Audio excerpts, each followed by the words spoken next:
সালামু আলাইকুম, কেমন আছেন সবাই? সুন্দর একটি সকাল আর ফুল হাতে নিয়ে ঘোরাঘুরি করছিলাম, ভাবছিলাম এটা কাকে দেওয়া যায়।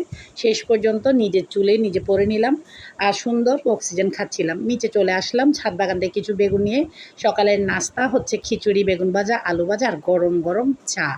এমন নাস্তা হলে আর কি লাগে বলেন তো? পেট একদম ভরে গিয়েছে, যেহেতু রাতের বেলা কেউই কিছু খায়নি, খালি পেটে ঘুমিয়ে পড়েছে।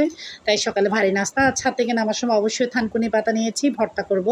অন্যদিকে চিলি ফ্লেক্স করে নিচ্ছি, আর অন্যদিকে আমার পুরো কিচেন একদম হযবরল হয়ে আছে। জানি না এটা কতক্ষণে গোছাতে পারবো। এদিকে সস বানানোর প্রিপারেশন, কিছু মাছ ফ্রাই করে নিয়েছি, এদিকে মাংস কষানি দিয়ে দিয়েছি, একদম কালা ভুনার মতো করে ফেলবো।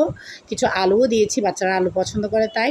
এই তো হুলস্থুলের ভিতর কাজও শেষ করে নিচ্ছি, পাশাপাশি কি করব চিন্তা করছি। লাউ শাক করেছি, এদিকে আবার মুরগি মাংস আলু দিয়ে পাতলা ঝোল করেছি, আর এদিকে সালাদ করে নিয়েছি, আর লেবু, ছাদ বাগানের কাঁচামরিচ দিয়েছি, আর এখানে লটিয়ে শুটকি ভর্তা কক্সবাজারের স্টাইলে। এটা কিন্তু অনেকক্ষণ সময় নিয়ে লাড়াচাড়া করতে করতে একদম লাল লাল ভুনা ভুনা করে ফেলবো। এটা আমার বাচ্চারা খুব পছন্দ করে।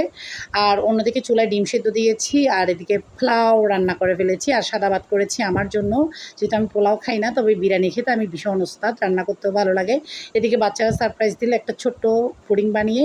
আজকের ভিডিওটা এতটুকু, ভালো লাগলে লাইক দিবেন। আল্লাহ হাফেজ।